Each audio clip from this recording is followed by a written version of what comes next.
Welcome back to the Thunderdome, my metal goblins. Today, we got 10 of the best players on the planet, yes, Earth, going head to head in one of the highest ranking matches I have ever casted. This one isn't just big, it's nuclear. Strap in, boys, this ride's about to get bumpy. Grab your popcorn, crack open that pop you've been saving for later. While you're at it, smash that like button and subscribe, because this game is going to make your day a whole lot better. Let's jump in by introducing the top ranked player, the man, the myth, the legend, Blow Deer, a tournament winner. We'll be opening up Cortex vehicles. A Cortex enjoyer, not like myself. I prefer Armada. Let me know what you like down in the comments below. But he took the middle position. This is the commanding, the front head, where you will have to lead your team to victory. Let's introduce the supporting cast to our main actor. Watch me clap this. A very terrifying player. My cheeks are always clenched when I see him on the field. Opening up Armada bots. Why am I so good? I don't know. He'll be opening up Armada bots as well. The man at the top of the map, Dr. Sen, an Armada bots enjoyer. And at the very bottom, Jade Mood, coming in with the Bot Cortex Lab. Blue team's lineup is looking fierce. Let's head over to red team and introduce our star player, TM Autopilot. This man is a tournament winner, just like Blow Deer. I believe Autopilot won the 1v1 tournament. Will his skills transition over and allow him to dominate the battlefield, or is his skills going to fall flat on his face? Let's introduce the other demons on this team. JTL, a menace to society, going to be opening up Cortex vehicles. The man on the top, Skag, a Armada bots player. Below him, Trash Blopson, an insanely good big team player, but here he's in the smaller teams. Will he be able to transition those larger teams' tactics over to the smaller team table? Or is he going to stride out like me on my first date? And then the final player, Teriyaki Thilo, coming in as our orange Armada commander, opening up vehicles around the block this time. He's also in the same clan as Autopilot, the tournament winner. Here we have Titans clashing. Winners on each side that have struggled through the struggle bus and claimed their prize at the summit. This match is about to get heated. It's about to get heated real fast. We're about to see decision making, top tier, micro, out of this world, and we get to enjoy it all. These players, well, they're about to start cooking harder than Gordon Ramsay himself on Iron Chef. As the match is underway, each side is desperately trying to race to the middle of the map. This is to prevent any leakages, any units from running through your base and sending you home packing. Because in a game like Beyond All Reason, just a couple of ticks, a couple of incisors or blitzes, this could mean the end of the game, as units have insanely high damage and your buildings, they're paper thin. 5 blitzes diving deep onto these rocket bots, sending them home to Narnia. As this looks like to be a 2 for 5 trade. 3 blitzes remain. Perhaps they're looking to get a bit more damage done, wanting to get that economic damage to further his advantage, but he ends up just throwing them away like a donation to charity. He ends up getting a radar tower, but that was definitely not worth that run by. Just further up the map, we have a goon squad of 4 blitzes, aka incisors for Cortex, coming down the middle of the map here, and these things are looking hungry. They're gunning for metal extractors, cleaning up ticks like the janitors. They're primarily trying to get as much damage as humanly possible. Will they succeed, or will they fall flat on their face, as they are W-King relentlessly through Purple's base destroying every metal extractor one by one until nothing but despair remains. They end up getting another one, but green, watch me clap this, forced to respawn and end that push. Not before purple took devastating damage, as 4 metal extractors is 100% worth those incisors. The big thing is though, he has to now reclaim this, as the metal is stuck on his side of the map, and that is a one-way ticket back into the game. What does this mean? It means Teriyaki Thylo now has a huge opportunity, as J-Mood just got 2v1'd. It's not a whole lot of fun, but this is a massive opportunity as Teriyaki looks to push in and seal the deal, as 10 more blitzes skating through purple's base, and he does not have enough pawns to deal with this. The aggression is relentless. The grunts are just walking corpses as the blitzes run past them, destroying everything now deep inside of purple's base, demolishing everything like a wrecking crew. Purple thought he was building a base, ends up being just a forward graveyard, as the 3 blitzes look to do a little bit of a 360 and destroy every last economy that purple has. The metal extractor's gone, the energy dusted, the radar evaporated, nothing remains but despair as purple taps out of the game. What is this? Autopilot looking to get some game-ending damage, as a huge run-by of 6 incisors look to invade green's safety space. But luckily, he has 2 turrets waiting to greet the push with open arms, as this hug is a one-way ticket to the Shadow Realm. As those incisors are cleaned up, done, dusted, and perhaps a nice feed over the green team. Meanwhile, one lone blitz is looking to consume the rest of purple's economy. But we've given enough love to the bottom half of the map. Let's head over to the middle, as this is where the titans are clashing. Banishers have entered the fray, tier 2 killing machines, looking to obliterate the tier 1 defenses Autopilot and Blossom have put up. Let me tell you, these banishers are gonna make short work with these. Let's head over to red side. They also do in fact have tier 2, but instead of going for units, they want economy, playing for that long haul. What exactly does this mean for red team? It means that they can hold this push, stall out for as long as humanly possible, and allow their tier 2 to come online. That could be the end of blue team entirely, as Bloatier, he has to push fast and hard, just like when you want to get the best deal at an all-you-can-eat buffet.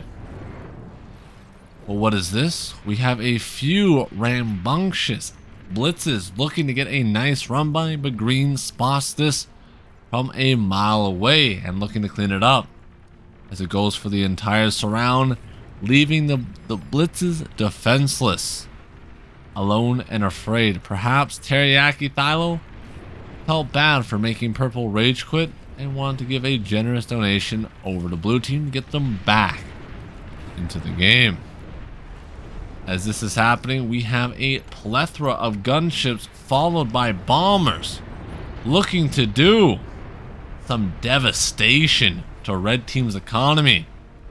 This is massive, as not only do they get free scouting information to see exactly what red has been cooking up behind those closed doors, but they get to obliterate their hopes and dreams. The AA is up though for red, and it looks to shut down the bombing run just after one bomb.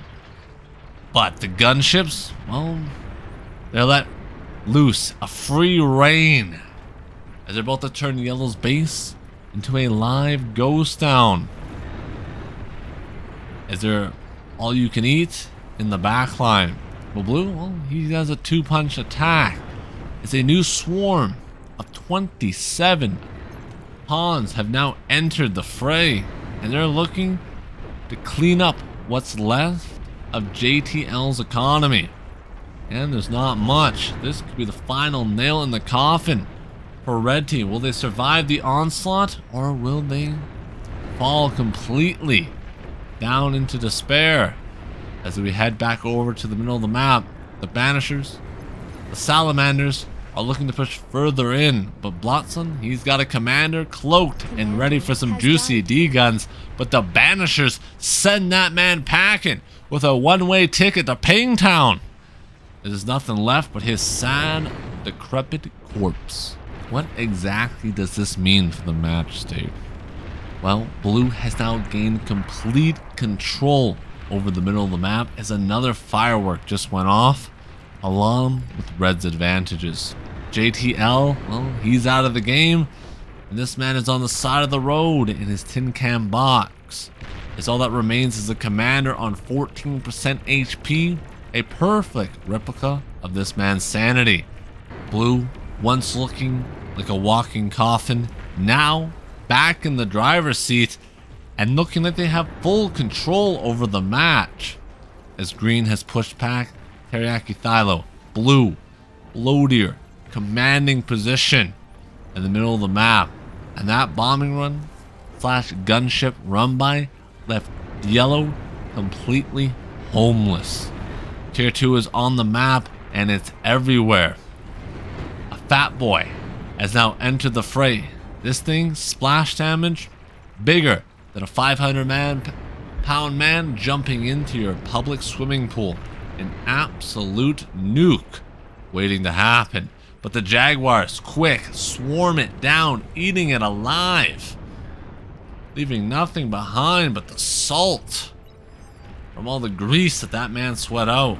The suits still pushing up. The pawns, though, are here to respond, just trying to prevent pink from entering blue's base. And overall, I would say this trade is heavily favored in blue. Why? Because they have access to this massive metal field. 5.5k is on the field. You know what time it is, boys. Grab your forks, grab your spoons, and if you're into it, your straw, because let's suck this battlefield dry and line our pockets with coin as blue continues the onslaught of aggression in the middle of the map.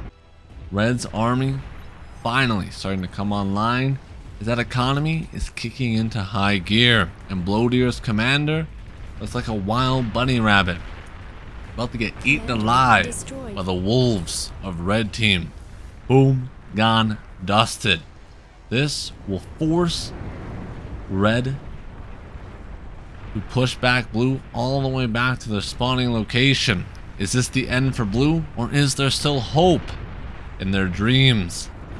As now red's economy is back online, blue's push has been halted, dead in its tracks, giving them some time to reflect on their actions. Let's head down to the bottom of the map. As Teriyaki Thilo, he's looking to put an end to Watch Me Clap This, pushing in heavily with an armada of tier 2, 5 bulls and 3 jaguars to his name. Watch Me Clap has got a few cheeky ideas in his bank account. One being a D-gun waiting to make a new friend. But Orange does not care. He smells blood in the water and he wants to continue pushing through until all the metal extractors are gone, dusted, and vaporized. He's cleaned it up, now heading deep into green territory, as only a few turrets stand in the way of this army. And if they can't stop this, this could be the end of the game as we know it. As if this enters Bloater's backline, hits his economy, that's going to be GG, the writing on the wall. Bulls pushing in, the towers staying strong. But the bulls are just too powerful, crumbling them away into dust, scrap metal. The beamers doing all they can, but their bank account just ain't big enough, and they're shredded down into paper scraps. A few more beamers remain in Green's base, but he doesn't even have the energy to power them. Orange is about to send this man into a cardboard box, begging for change on the side of the road, as this push is unrelenting. The metal extractors evaporated. His economy exploded, along with his sanity. And as that's going on, let's head over to the middle of the map here as TM Autopilot looks to find himself in a cheeky position behind enemy lines. Will he be able to crack Blue's base and destroy all those wins? Or do they see it coming, and will the reinforcements arrive on time? The Banisher has already entered the playing field, missing his first rocket. With the army of 5 Tigers and 2 Bulls look to push deep into Blue's home. It's no longer a raid, it's a home invasion. Lock your doors, boys, because this thing is about to get ugly real fast. Green's here to help. The Bulls reinforcements are here to save the day, and a squadron of Mausers have been airdropped in front of the Tigers. The Tigers, all they see is a wild gazelle, and that is looking like their lunch as they steam past the Mausers, missing every shot, cleaning them up, ending their entire career. The last remaining Jaguars are just an extra side dish, dessert if you will. Now it looks like Autopilot has forgotten about these Tigers, perhaps. He went back to base to do more important things, or even grab a bag of milk. Let's go check on exactly what these important things are, as the battle is starting to heat up in the middle of the map. The middle of the map is where the action truly ignites. Watch me clap this. It's holding like a madman. Bloatier pushing forward, artillery raining down from above. Salamanders forced to push back while the Quakers are fleeing for their lives. Bloatier's economy is peaking. He's rolling in resources like Jeff Bezos on this battlefield. And that means Red has to scale up, which they are doing amazingly right now. Blue looking to push forward on the front line as the pawns are diving in. This is for a meat shield. Blue needs a front line, and he needs it now. This is primarily here to absorb shots from the much more expensive tier 2 units, as those things hit harder than a freight train. Well, pawns, they don't really care because they have no HP to begin with, and they're dirt cheap, just like your uncle. Blue's forced to pull back as Red and Blue Sun have too big of a standing wall. Teriyaki Thilo now looking to push into Green's territory, but he's still holding strong as he's now just spamming in a huge wave of ticks, looking to get a few stragglers to slip by forward defenses. A Bloatier seeing an opportunity, looking to head down south towards Teriyaki Thilo. He sees it, looking to respond aggressively and with swift action of force, unlike those 2 poor construction vehicles that were eaten alive. Can I get some F's in the chats for those bad boys? The pawns have been forgotten about, and the Bulls, they're an all-you-can-eat buffet, as they love killing tier 1 with those splash damage shots. That man just wasted thousands upon thousands of metal, something you cannot be doing at this stage of the game. Let's head back over to the middle of the map as Blue is looking for the death push. The push to completely decide the game. But he is met by 3 players. JTL, Blopson, and Autopilot all hold hands. The Trinity of Bar going against Bloatier, stopping him dead in his tracks, sending him back to his Great Depression from earlier. He made therapy after that push because it achieved absolutely nothing. We've had 20 minutes of non-stop action, and the battle is still heating up as both teams' economy is skyrocketing to the moon and beyond. What does this mean? This means The units are going to get bigger, the armies are going to get larger, and the devastation even more beautiful. As Tier 3 could be entering the battlefield shortly, and that's a game changer. As Tier 3 eats Tier 1 and 2 for breakfast, lunch, and dinner.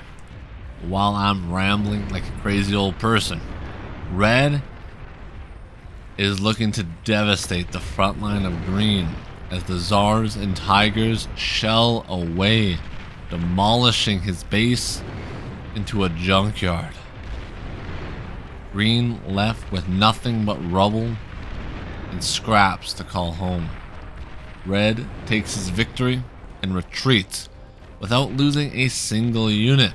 That's what I call micro-professional. He'll now take his moment to breathe and replan his next attack. As in a game like Beyond All Reason, you never want to overextend, because one misstep, one misplay, and the game could completely change as a nuclear missile flies through and devastates Why Am I So Good entire base.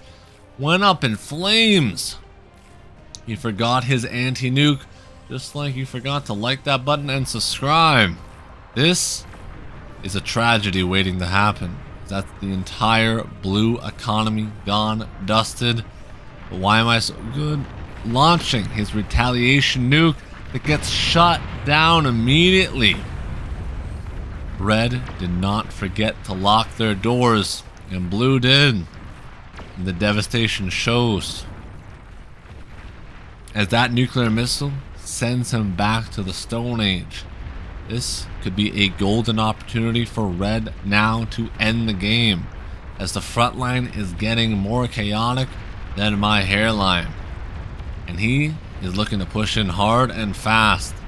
The Tsars make short work of all the pawns and tigers desperately trying to chase them down, as they not only push back Tier 2 units, but they shred them down into smithereens. Commander has died. The gunships raining death from above, but Orange is gonna swarm quickly, swiftly, and deal with that immediately, making those gunships nothing but paper. As the gunships get deconstructed live, Red line growing bigger and bigger by the moment. As he looks to push in one final time to finally nail blue 6 feet under. The Tsars, the Tigers, the Pawns, the Ticks, every unit Red has in their arsenal pushing forward. The momentum is endless. The damage is catastrophic. And Blue's dreams evaporating by the minute as the legions of Red units swarm into Blue's base, devastating the economy. Red slowly outscaling Blue into infinity and beyond, as after that nuclear missile, they don't have the economy anymore to sustain this fight. And to put things worse, Starlights have now entered the fray. The best Tier 2 unit in the entire game. A walking laser beam on steroids that melts everything in its path down into liquid scrap. The push is beautiful. The explosions are magnificent. And the dreams gone. The pawns endlessly running in. The Tsars pushing forward. Blue desperately trying to hold the door, but the floodgates have already been open. And Red, well, they're not stopping anytime soon, as Blue is forced to retreat, desperately going to try and defend this advanced GMO power plant. As if that thing goes up, so will Blue's entire base, as that thing is a nuke in structured form. Starlight firing the Tsars for Blue team, not enough. Their numbers are too thin. The res bots are here to eat up all the corpses. But the Tigers are not going to allow that to happen, as they are gone, dusted. As the ticks march forward, the resign vote is coming out. Everyone says yes, that's going to be GG. The map is beautifully red, just like the sea. If you guys did enjoy the cast, make sure to like and subscribe. Peace.